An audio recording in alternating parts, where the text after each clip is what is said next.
Welcome everyone, I'm Jim Tolles. It's great to have many of you back again, and I welcome those of you who are new to my live streams. If this is the first time, you'll notice that there's a chat pod on the right hand side where you can put in a question or a comment as and when you like. Usually I free flow through the topics, just kind of sharing what's arising to me intuitively for about 20 to 40 minutes depending. And then I turn around and get to questions. If somebody actually at this time could let me know that you can hear me, that would be great. Because I really don't know. I just hear myself. There's a couple quick questions. Is there anything especially you need to do to watch? And there really isn't. You can watch regardless of if you're logged into Google, or which Google owns YouTube. So essentially it's the same account. But if you want to post a question or comment, you have to be logged in, as some of you are, and thanks for letting me know that you can hear me.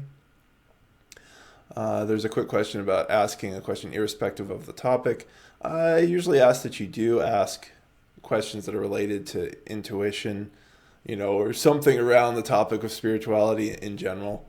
If there's anything particularly personal somebody has to ask, then you can go to my website, spiritualawakeningprocess.com, and if you go to the contact page, then you can type in a different question that you may have or something that's particularly personal.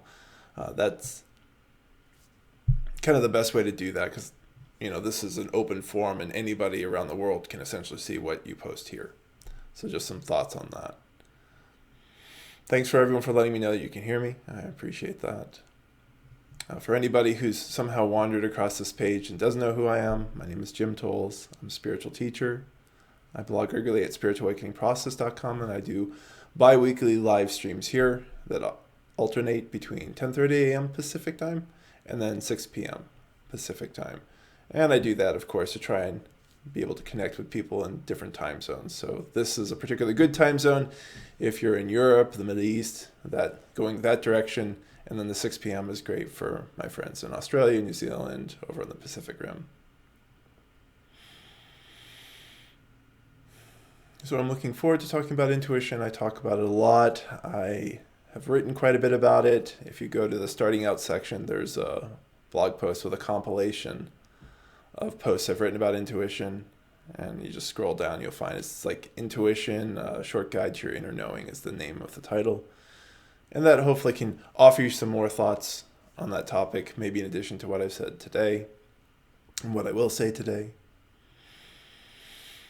For those who want to support me, because I'm fully supported by donations, and many of you are part of that support, and I'm very grateful for it, you're welcome to donate to me. There's a link on the right-hand side of the blog where you can click and you can choose a donation amount. And if there's a different amount that you want to do, you can email me, and I can send you my email address that you can send email or send donations to if you'd like.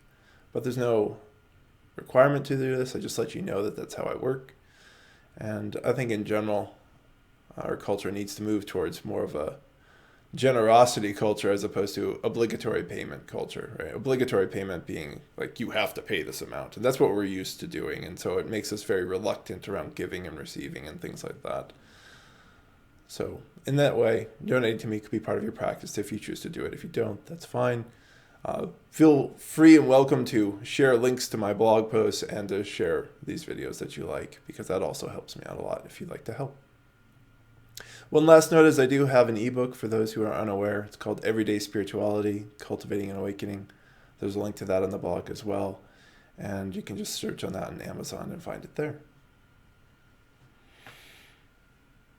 Without further ado, let's get into intuition. Intuition, what is it?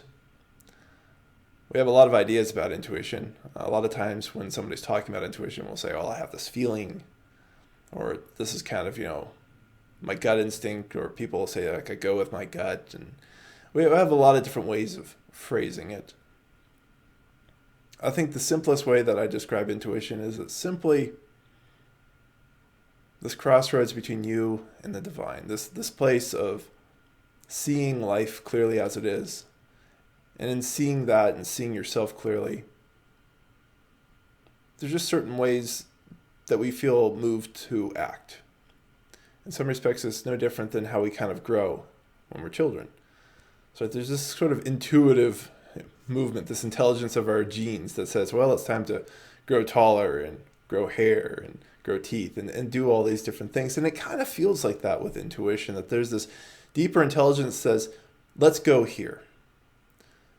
And it can be really just that neutral. And that's part of our work, and it's part of what I'll be talking a lot about today, is how we peel away our ego and peel away the other feelings that are going on inside to get to this very simple neutrality.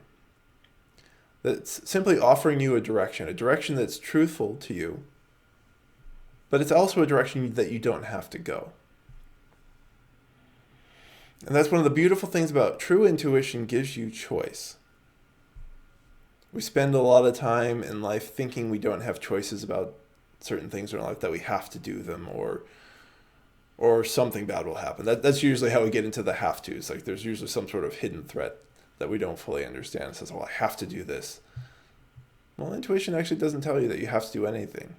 Sometimes we'll get a sense of urgency, but that's still a secondary feeling. That's something that is part of like our own ecosystem that's also working very, very diligently and unconsciously in the background. And part of our work, of course, is bringing that system in front of us so we can see it. So it's not just hiding out in the shadows, doing all sorts of different things.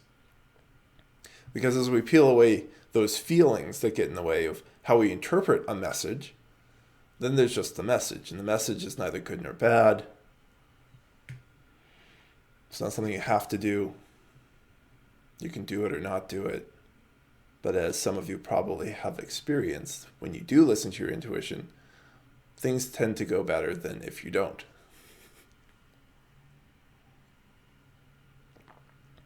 I think intuition, in an interesting way, really acknowledges how little we can ever know about life. That life is just so vast. You can never have enough information about any decisions you want to make because you don't know how many different things are going to be impacted by any decision that you do.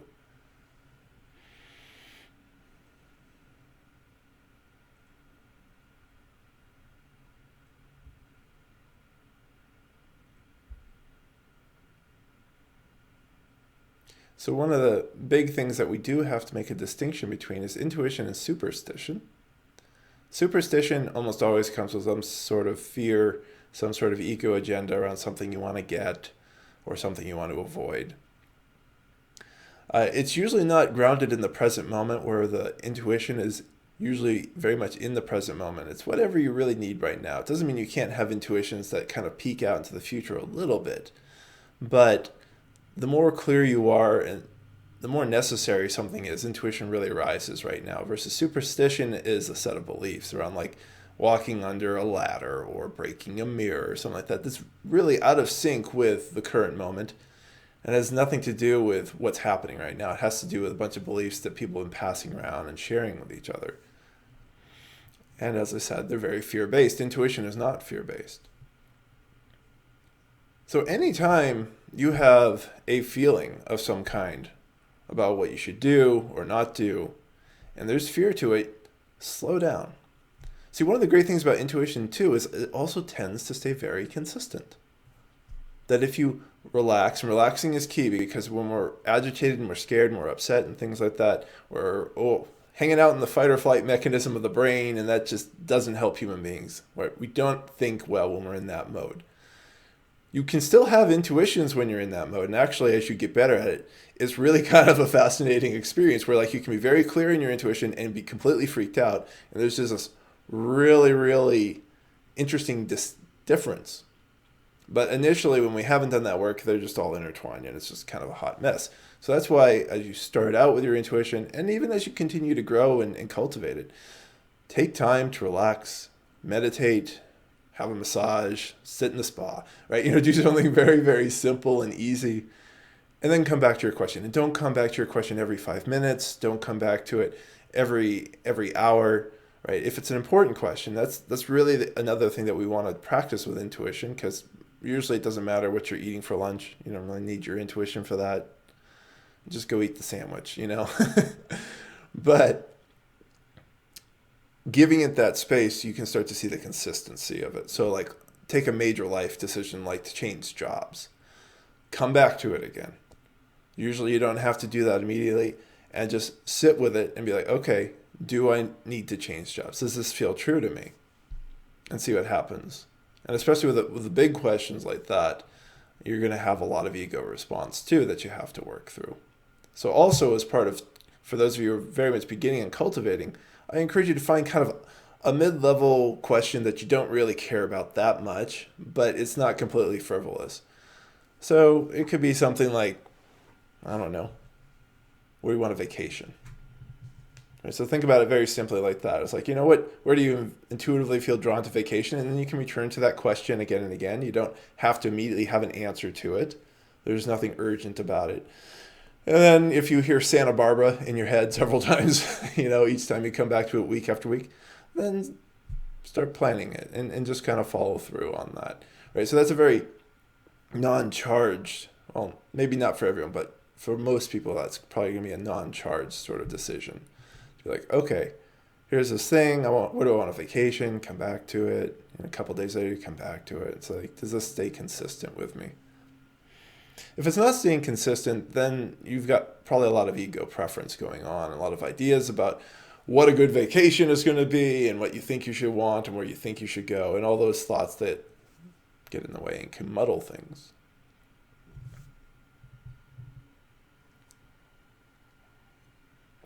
And of course, with bigger decisions like changing jobs, there's going to be a whole load of fears that get triggered around the fear of the unknown, which is a core human fear. And there's a blog post about that going up in 2 Mondays from now.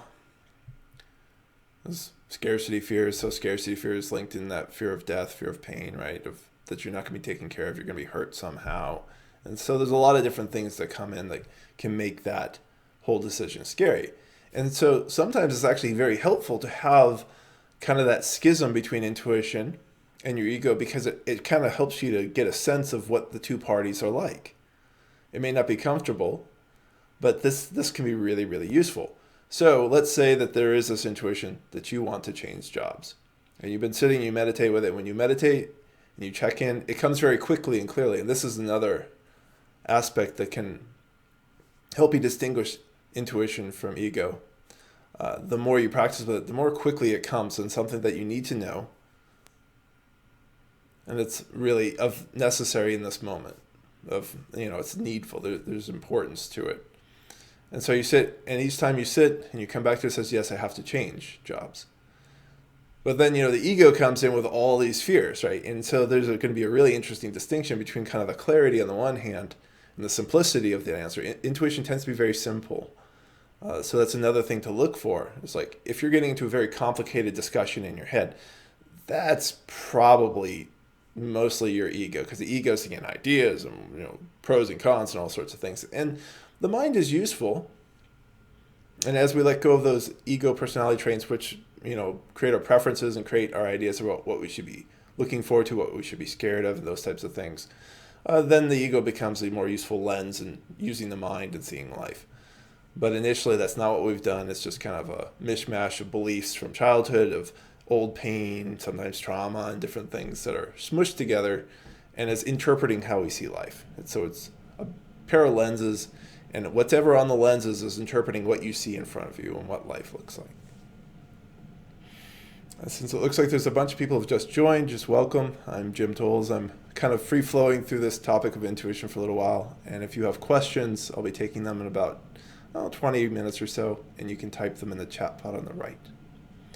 Oh, and please keep questions pointed towards me, because the more people we have, if you're talking amongst each other, then things can get lost here, and I want to be able to answer the questions that people have. Okay, so this major life decision example that I'm giving, that interesting schism that you can have between that clarity on the one hand and the part that doesn't want to do it. And very simply, it becomes the next step of doing the thing.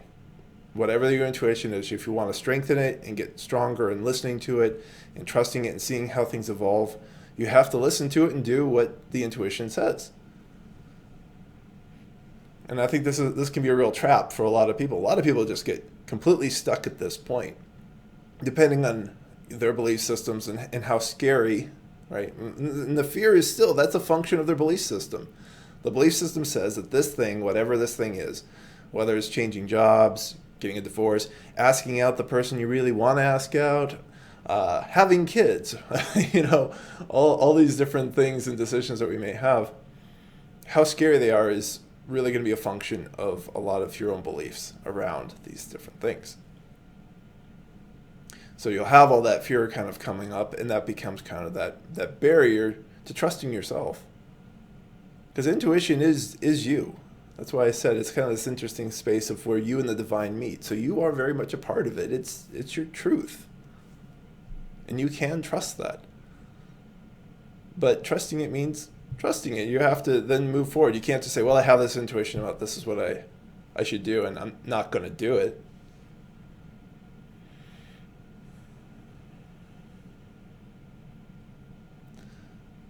And hopefully you can have a few moments where you do follow your intuition and life gives you some positive affirmation to it, that you see things work out particularly well or well in ways that you wouldn't have imagined, or things turn out very kind of calmly and neutrally, and you'd had lots of fears saying that they'd turn out very badly and poorly, and you find out that those fears were completely unfounded.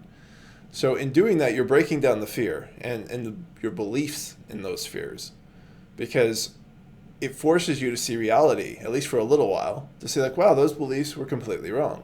And it will either force you to let go of them, or you have to make new beliefs, which unfortunately is something that we do a lot of, where we say, well, now here's an exception to this rule, but normally I should be scared of changing jobs, or whatever the example may be.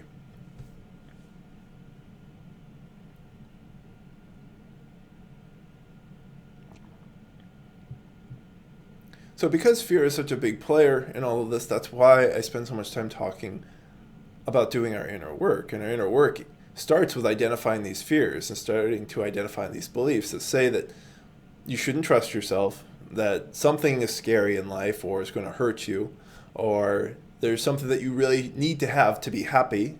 Desire is another big issue that we all face. So when you're facing something like desire, the core concept behind it is you are not enough as you are. And this is a lie. So long as that issue is there, it allows the desire, the greater desire, whatever those desires may be, to flourish, to get you to go do lots of things. So many of the different ways that we kind of act out our sense that we're not okay as we are is we think we need money. We think we need sex. We think we need romance. We think we need all sorts of different things. We think we need exciting experiences. We think we need fancy clothes. We think we need our body needs to look a certain way. All these things grow out of this nasty belief that we are not enough as we are.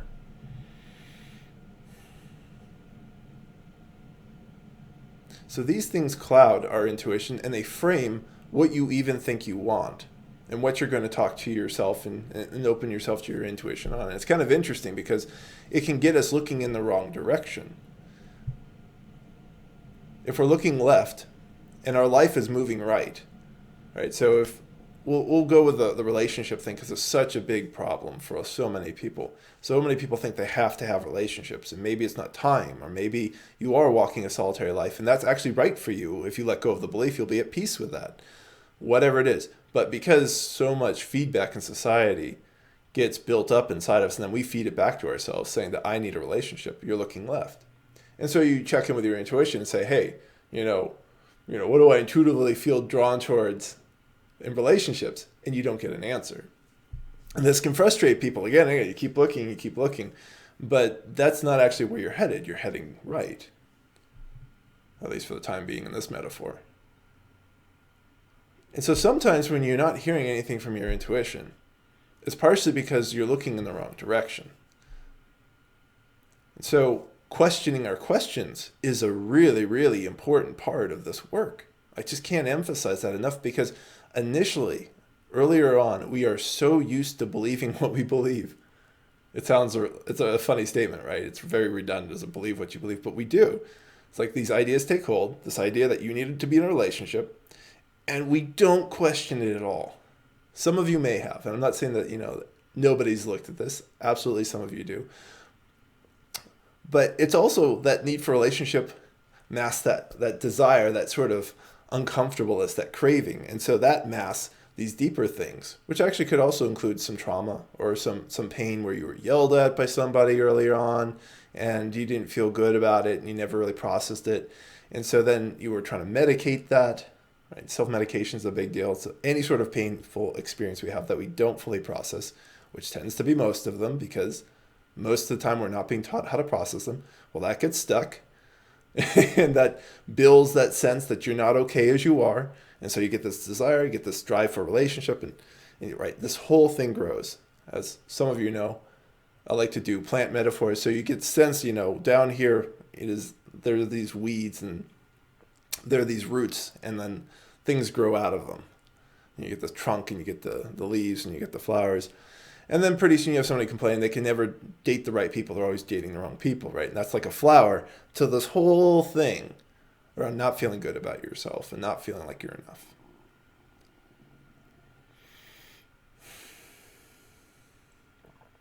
So you can see once again how complicated the ego makes things. An intuition about this whole situation, this whole example I'm offering, is simply be, you are fine as you are. Right? And if you're still so caught up in the idea that you need a relationship, then your ego will fight that. It will say, oh no, I'm not okay as I am. Why am I feeling this? Why am I feeling that? And on and on and on. And it will argue and create all sorts of inner turbulence in response to the intuition. But you'll come back to it again. And as I said, there's something about those true intuitions. They're going to stay consistent and say, no, you are okay as you are. Which for anyone who truly is going to move towards a relationship at some point, that okayness as you are is the most beautiful place to engage with another. But you can't do that as a way to game the system. Like the ego will do that sometimes. Like, okay, so I'll just pretend that I'm okay as I am, or I'll just keep saying that to myself, and then I'll get what I want.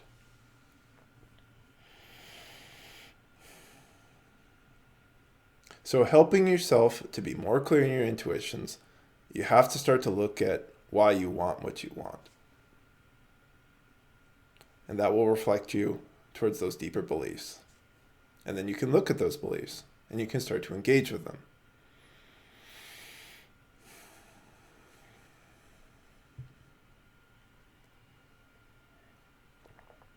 And when you engage with those deeper beliefs and stuff like that, that's when things can really start to get interesting on your spiritual path. You'll notice how attached you are to them.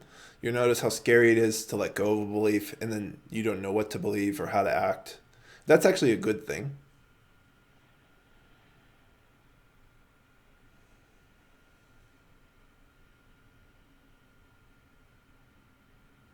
Stepping into these moments where you don't know what you feel is a chance to explore life in a deeper way. It's a chance to make space for intuition to guide you more because your old ego ideas are washing away. As your ego ideas wash away and you're in this place of the unknown, your intuition becomes kind of the only guide on the boat. And at times it's quite beautiful. You'll find out there's nothing that you really need to do. The being you is very simple. It doesn't require having lots of different things. Intuition will tend to guide you towards simplicity. Intuition tends to be consistent. Intuition tends to call forth peace from us. That peace is generally a reaction to it, but that tends to be the thing that starts to arise more and more when we trust it. There's just something relaxing about it to the human body when we're not in resistance to it. But as I said, that initial resistance can be very useful as you make a distinction.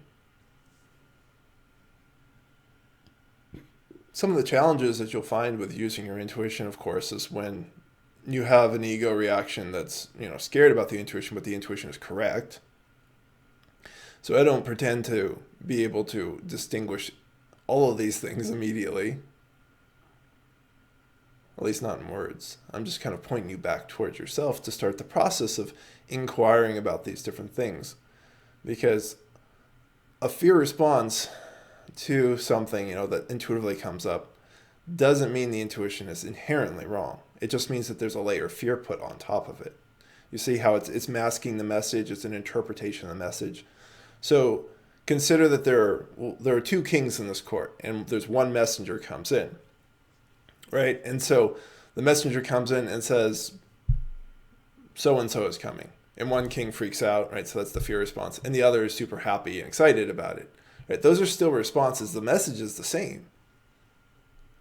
And sometimes you'll have that sort of response too, right? Where it's not just one response you have inside and that dominates everything, but you'll have like multiple responses where one part of you is like, oh yes, actually this is really great, and is very relieved actually about the intuition you're having to, we'll go back to leaving the job, changing a job.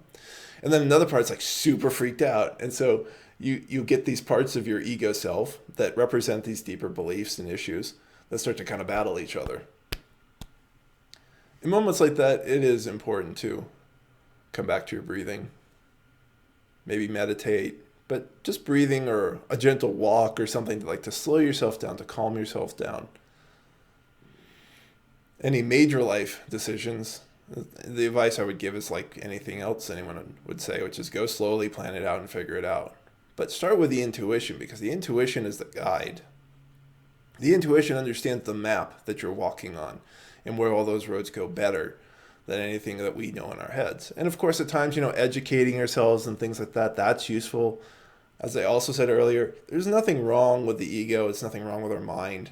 Right? We're just trying to get them back on our side. And back on our side means getting them on the side of the divine, getting them on the side of this deeper intelligence that's a lot smarter than any of us. As I speak now, you may notice there are interesting pauses and changes and shifts, but this is because I'm speaking intuitively.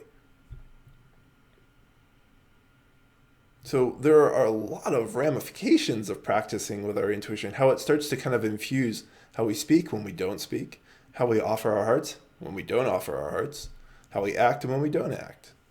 Right? So it helps you open up the range of human experiences and abilities and all sorts of really cool stuff that's inside of us, where the ego and our beliefs fundamentally confine us. Right? Why are they confining us? They're trying to keep us safe. They're saying anything outside this box is not safe, so you got to stay in the box. Stay in the prison cell.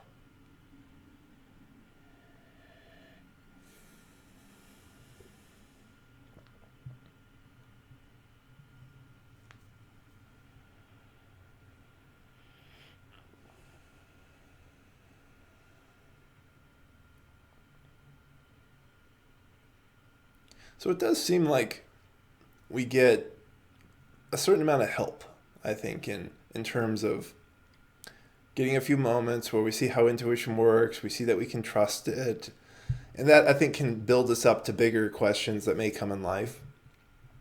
And it helps us prepare also to be in spaces of life where there's nothing to change, no real need for any particular intuitive guidance. There is no fork in the river. You're just in the river, and the river is flowing fine. For those of you who are problem solvers and you approach life like that, right, that can be illuminating for the problem solver issue, because the problem solver is not happy without a problem. And so at times, when there's no intuition and you're looking for something, looking to change something, that's a great reflection to go with it and say, well, why am I making this present moment a problem? Why am I trying to create change in a specific way? Is change actually being required here in any sort of way? And intuition won't stop you from whatever you do, good, bad, or indifferent.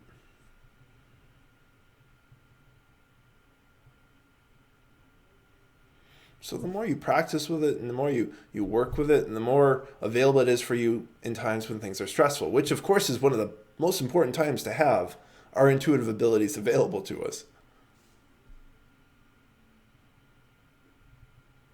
So if you're going through a really particularly difficult day, or let's say you're an employer and you're having to decide about letting people go because profits are way down and you can't afford to have so many people working for you, right? And you're not happy about this, because most people I know aren't happy about having to lay people off. Then coming back to your intuition in moments like that is important. If there's ever an emergency or a natural disaster, or say like a neighbor has something happen and you have to go over there and you don't know what's going on, and they're kind of incapacitated on the ground or something, right? Having your intuition available to you in a really high stress situation like that is important. First responders, your intuitions are super, super important, because you're going to do that example of the neighbor situation multiple times in a day. And training is useful and all that sort of things. But a lot of these decisions have to come quickly. And so in moments like that, having practiced and understanding when you're going into a certain level of ego thought, and when you're dropping into that space of clarity saying, oh, this person needs this, or we need to call in that, or we have to do this, that becomes crucial, and it can become even life-saving. So there's a lot of amazing powers in our intuitive ability to just know. And then you trust it and you take action. And most of the time it's nothing particularly crazy, but it can seem like that if our belief systems are particularly small. So we'll go for something super, super small, like the idea that you have to live in the same town your whole life. Because some people actually have that, right? That little town has safety and whatnot, but you have an intuition to move away. That can seem enormously scary at first, but then you do it and you move out and it's fine. It's like, oh, this isn't such a big deal. And a lot of things can open up. But initially there can be a lot of fear around that. And that's part of breaking out of the beliefs.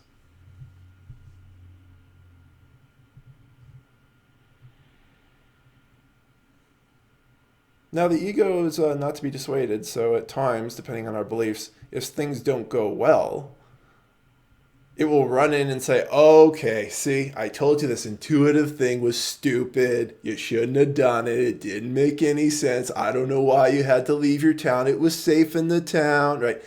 It's kind of funny how self-punitive we can be. Or suddenly we're just beating the crap out of ourselves. It's like, no, nothing necessarily went wrong. You can have a difficult time or a difficult transition. It doesn't mean that you weren't listening to a true intuition. Because intuition isn't necessarily taking us towards comfort. And this is just such an important thing to understand. There's a distinction between growing naturally, living a life that is true to you, and living a comfortable life. And a lot of the ways that our ego is built is it's seeking comfort. It seeks familiarity as a form of comfort, even if what's familiar isn't necessarily safe. And this can be very true of people who are in abusive relationships. So they'll keep going back to that familiarity because it's built into their heads that this is what they should want, that this is what is safe. And that keeps people stuck in toxic relationships. And I don't want to sound too blithe about it or anything like it. It's a big problem, and it's a hard thing to break out of those belief systems. But that's just another way of kind of understanding how the ego works, that it works towards that safety.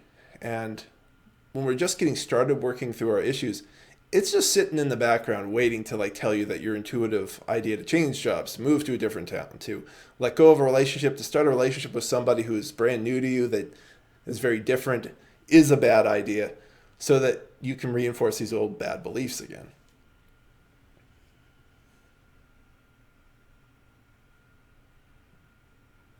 Challenge and difficulty are parts of human life. They just are. And just because something is difficult or it draws up interesting issues and pain inside you doesn't mean you're doing anything wrong. A lot of times, especially in the work that I offer with people, when these difficult feelings come up in a session, something right is happening. Some deeper intelligence is pushing out these issues inside so that you can engage with them. Once you see something, you can engage with it. So intuition, in many regards, is about illuminating life. It's about bringing light to it, because when you can see something, you can identify it, you can accept it, you can embrace and engage with it, and then you can let go of the deeper issue. And basically what I just labeled to you is the title of a blog post I hope many of you have read, and I encourage some of you who haven't read it to read it. And it's just called Identify, Accept, Embrace, and Let Go. And you can search on Google, and I don't think anyone has that title, or you can search on my blog search function.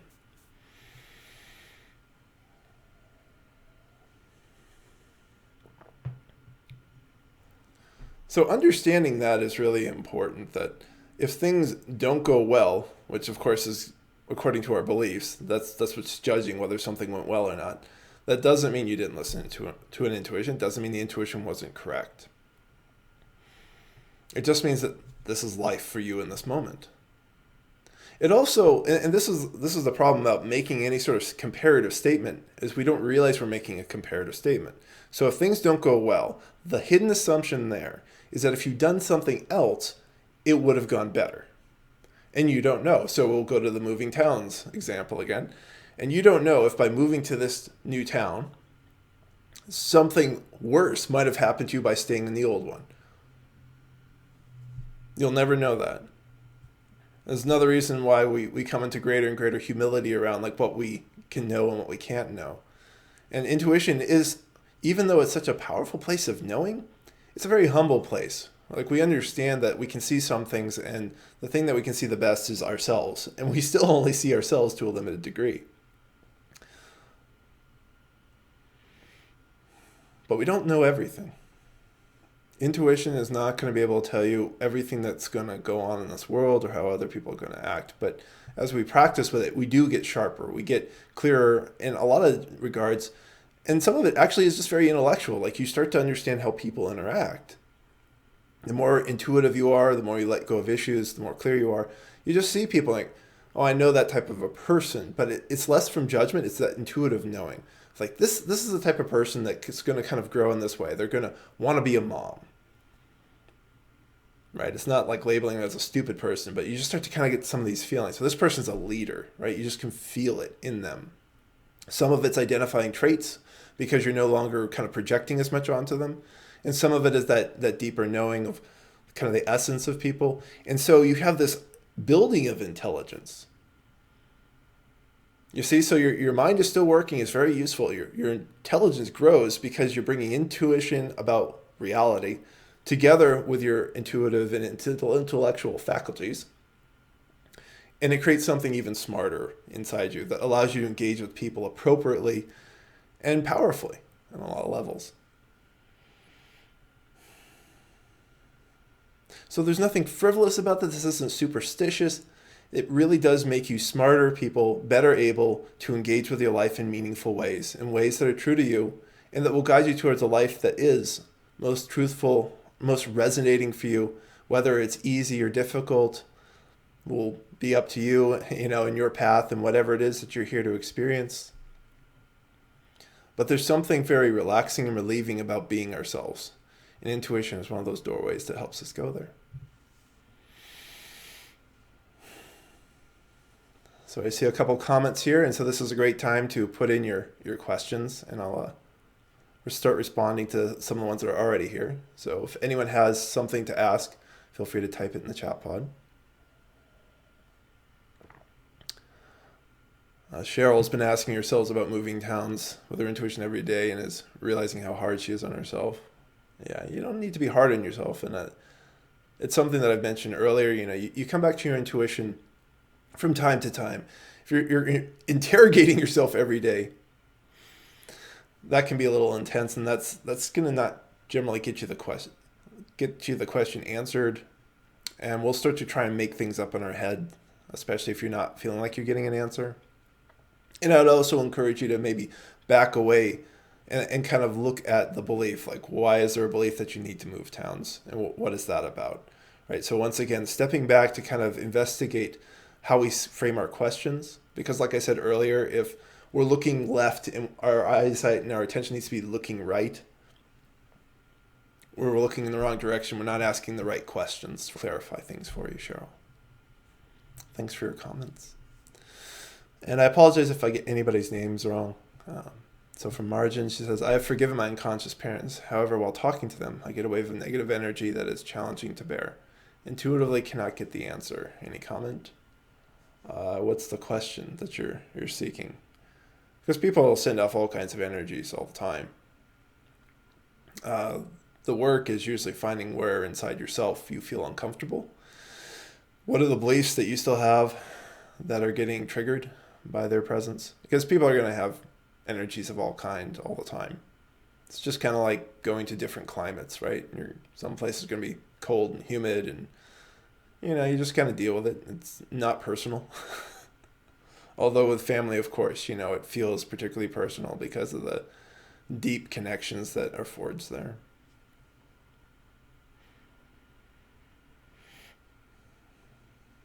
So if there's a specific question, so she says intuitively want to cut off. No. Yeah, the cutting off doesn't work because we're all interconnected.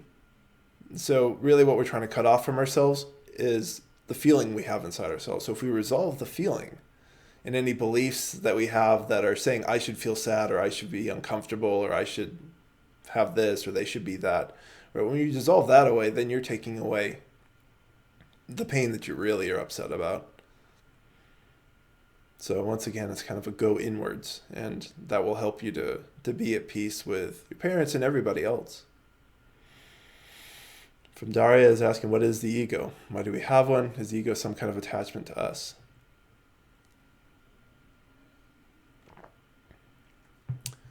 I think the simplest way to talk about the ego is it's just a bunch of preferences and beliefs that have kind of built up since childhood.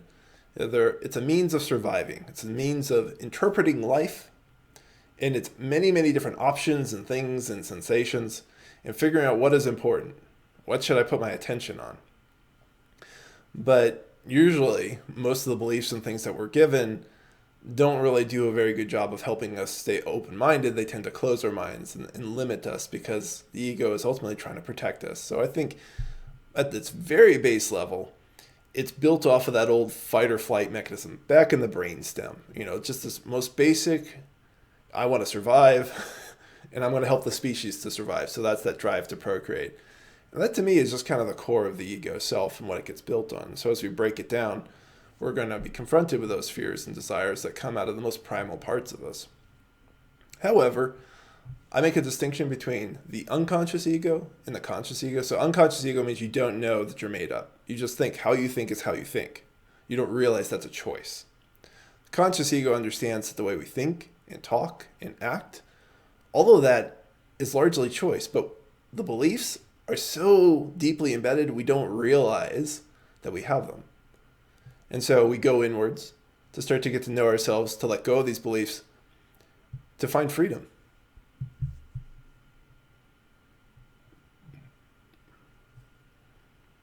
And the ego very much is attached to our bodies, right? So that's one of the most challenging places for us to let go of attachment, is to let go of attachment to our body. Because we don't like when it's uncomfortable. But that's a big lesson for those of you on the spiritual path and as you mature, you learn how to be with discomfort, that there's nothing that's inherently wrong with it. It doesn't mean you just make yourself suffer endlessly, but how you can kind of allow things to arise and pass and be at peace with them without reacting to them is very powerful. So let me know if that's helpful, Daria. The next question is, can anxiety be a symptom of awakening spiritually? Ever since my dreams started to come true, I've had bad anxiety at all times. That's just too general of a thing for me to say. There's many, many reasons why people can feel anxious. And I'm very cautious about getting into symptoms of something. The biggest thing is that there's this energetic movement inside that starts to bring up things and open us in ways that is independent of our choice, at least initially. And so that I'm very, very specific with how I talk about awakening, and that's not how most people talk. Most people talk about what I call the conscious path, which is maybe you'll have like a spiritual opening of a realization and something moves and you have to engage with it, like mature. And ultimately that's where awakening takes us, but it's more like somebody just jumpstarts your car and you didn't realize the car was turned off and you didn't realize you were even in a car. And then suddenly this thing's vibrating and rumbling and stuff like that. But to speak towards the fear that you're talking about in this question, that's the thing you have to breathe into, that you go into. And I'm going to talk about mindful breathing 2 weeks from now in the next live stream. So that's going to be at 6 o'clock Pacific time. Because that fear is what's going to define us. That fear is what really, really controls us. And basically nobody wants it. Fear has been kind of one of those things that we try to orphan, but then it defines our life because it's always hanging around us. So we have to go towards the fear and say, okay, fear, why are you here? What is this feeling inside of me and why? Why am I creating it? Is this an old pain I didn't process when I was younger, earlier in life? Is this a belief about how life should go? Right? So if there's a fear of the unknown that's coming up, around like your dreams and things like that, then that's the thing that you have to focus on, is that fear of the unknown. So that's one example of many. So hopefully that's helpful. And the follow-up question was around noticing anxiety when you get intuitive information. Yeah, I would definitely say that, any fear that comes with intuitive information, that's the ego responding. That's, once again, like the two kings metaphor I was using. So one of the kings is freaked out by it, and that's the one you're allying yourself with and saying, oh, this is scary or this is bad. So let's go back up. Thank you so much for all the questions, people. I'm working on getting through them. And Margin was clarifying for her last questions. You want to be fair to them. I'm not sure my intuition is accurate. Yeah, I would be careful about saying that it's intuitive to cut somebody off. So just go slowly. And I do want to say this, that family is important. They help us get started in life. But some of them are going to continue with us in our lives and others are not. So it's just a lot to unpack, Margin. I don't want to be unfair to the issues. Anytime we start talking about family, we're talking about a lot of big issues. And I hope that's helpful. So the next one is from Remus. He's saying, it seems for me that life is actually unfolding quite nicely, both with good and also bad. Bad tends to be a lesson, so it then becomes good, actually. Yeah, that's usually how we turn it around for ourselves. But it feels like I should be picking up more, but I don't know what that more is. Just sit and inquire. It does bring up self-worth issues.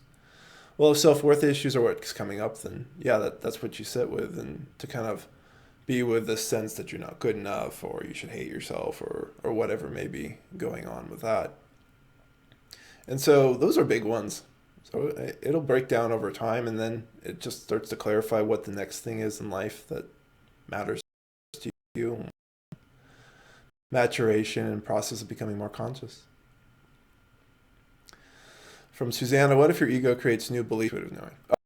Oh, it's going to keep doing it. After a while, there is a level of belief, I suppose, in being able to identify intuition, but it's not much. It's very simple. So if ego is making this too complicated that intuition should always feel like this or that or this or that, right? It starts creating too many labels. Just take another breath and just drop it entirely.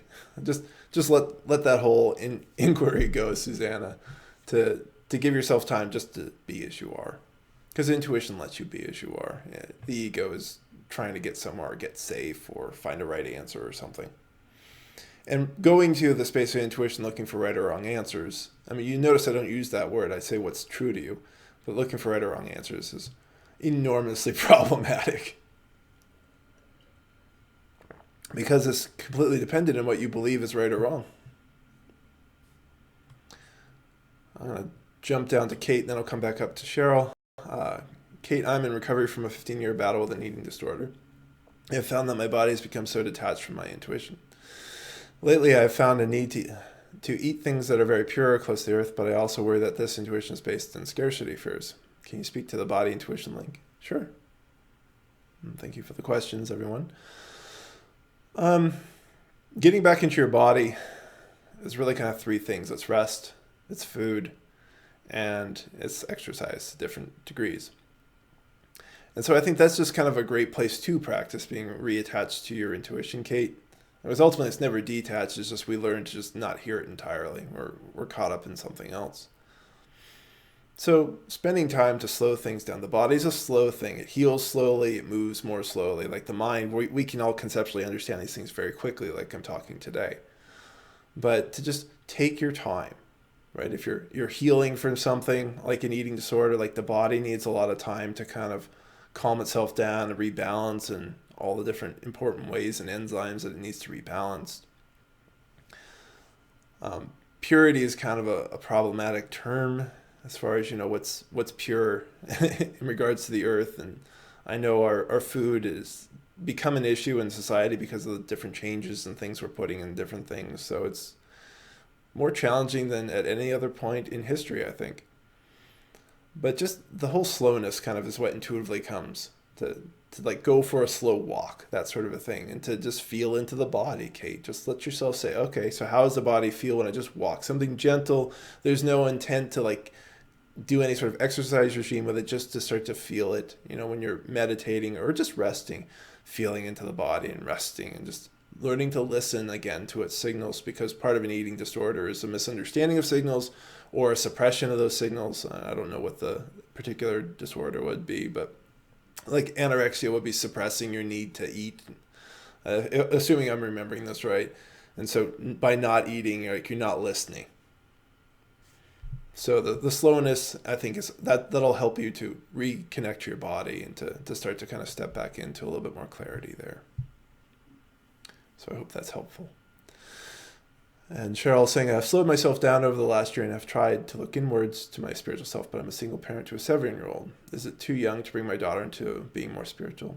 Well, that's a great question, and I probably need to do a whole talk about spirituality and parenting. I have one blog post about it, so you can search on that. And there are actually some additional comments from some of my students who are parents on there, Cheryl. So it's just how to be a better spiritual parent is the name of the blog post.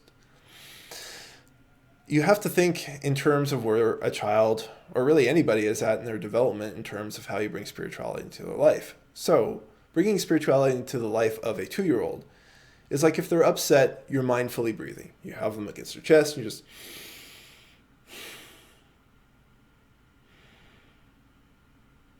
breathing in with them. So what are you doing? You're sharing your energy with them. You're sharing your love with them. You're physically talking to them at the level that's available to them, right? You're not going to be talking about the finer points of Buddhism and right speech or something like that. That's not what we do with a 2-year-old. With a 7-year-old, there are other things that may become accessible. None of them really come to mind immediately, but it's just that sense of understand where your child is. And as part of understanding yourself and what spirituality means to you. And, intuition, that's a great thing to start to have that discussion with a 7-year-old. You say, well, what's your feeling, right? And just starting to play with it. And it has to be things that don't matter, and there's no up or down side to it. Just to play with that experience, with that space, and to help them start to play with it too. And so with a 7-year-old, we're talking about play. What can be fun. We're not going to make them sit for an hour meditating. Right? That's hard enough to do with like 35-year-olds and 50-year-olds, to get them to sit for an hour and meditate. So these are some things to consider, and I hope you can find that blog post. There's a thank you. You're welcome. For one of the past questions from Esther, says, what is the relationship between following intuition but being open to different options in life? Is there only one answer for intuition? I think my right or wrong pattern hijacks things. That's a great question. And I think with intuition, when there's really no right or wrong at all, nothing that's particularly in the sense of being truthful to you, it gives you the whole sphere of things that you get to do. Right, and that sort of openness can be surprising to people. It's like, no, you really can do anything. There's no real strong intuitive urge to go this way or that way. You can eat at whatever restaurant you want tonight, whatever you're asking your intuition. But sometimes there will be things that are more truthful, that you just feel more strongly towards. And maybe we can think about that in percentages. Like there's a 60% kind of pull towards something. It's not always like 100% we have to do this, or this is an immediate thing that has to happen. That tends to be pretty rare. So there's a lot of space with intuition. And most of all, you don't have to do it. Right? It's not going to threaten you. It's not going to say, hey, you have to do this, Esther. Do it right now. If you ever get something that's that urgent, definitely listen to it. But that's just so rare. So I see a couple more comments and questions. If some other people haven't asked any questions, feel free to do so. We've got like 7 minutes left. Once again, if somebody or anybody wants to support me, I take donations. I'm completely run by donations. I've been completely supported by many of you for about 2 years now, which is really awesome, and I'm grateful. And you can donate through my blog. So there's a donate button through PayPal on the right-hand side. And of course, you can also reach out to me through the contact form if you want to send a different amount than I have in the drop-down. And Kate says, thank you so much for your thoughtful response. You're very welcome, Kate. Thanks for the question. And Cheryl says, I told her, I assume your daughter, if I got an online talk. So she sat here with her headphones on listening to you with me. Well, that's great.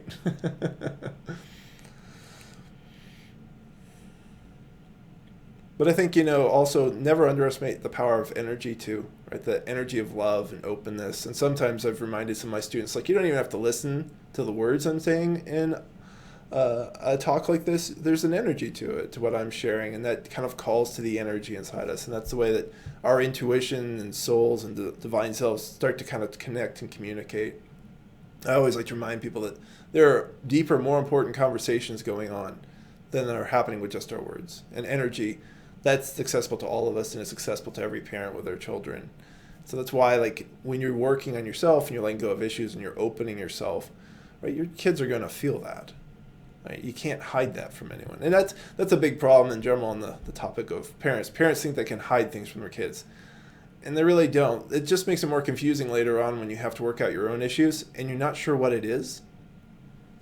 But it was an issue your parent had, they never told you, they tried to hide it from you, but energetically it was still communicated. Cheryl says her intuitive self brought her to find me online. So, well, this is a great example of how it works, and if any donation you offer is greatly appreciated.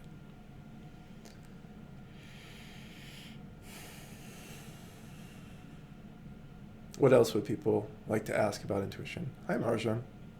It is said that enlightenment is an accident, but spiritual practice makes you accident prone. Any comment? Not really. When I talk about enlightenment, I talk about spiritual awakening and that being a space that's already here. So I don't know that it's accidental. I feel like it's more like the floor we're all standing on, but we're not looking at. And we're so used to standing on the floor that when someone points it out at different times, we don't believe them. We don't look at it, or it's covered with crap. And so all you see first is the crap on the floor. And like, well, that's like the fear and anxiety that I think somebody was mentioning earlier.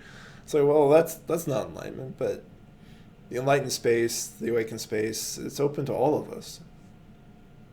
And so that's such an important thing to appreciate, that it embraces all of us as we are. It's not about an intellectual understanding. It's not about an experience. Those are two big traps on the spiritual path, right? People think it's about ideas or beliefs. It's not. And other people think it's about feeling a certain way and having a certain experience. It's not. It really is just being profoundly at peace with whatever is. Whether you're sick, whether you just found out you had cancer, whether you're happy, whether you got married, whether you're on your honeymoon having amazing sex, whether you're starting a new job, whether the job's going poorly, to be at peace in the space of openness. And when you're at peace in that space of openness, it's easier to listen to your intuition, and it's easier to take action in whatever way actually feels truthful to you, rather than reacting from the basis of our ego and our old beliefs.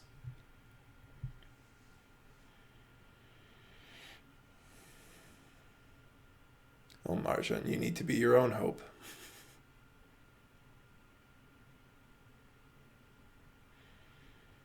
So is there anything else?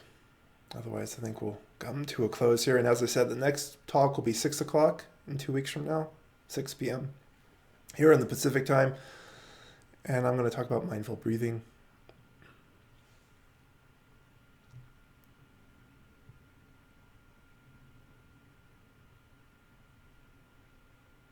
Do you have any thoughts on how to unhook myself from the pattern of doing the right or wrong thing? It's a matter of noticing those thoughts when they creep up.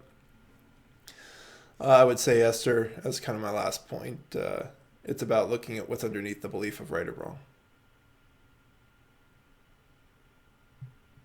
So I welcome you all back into future talks, and thanks for coming and sharing space with us all. Bye, everyone.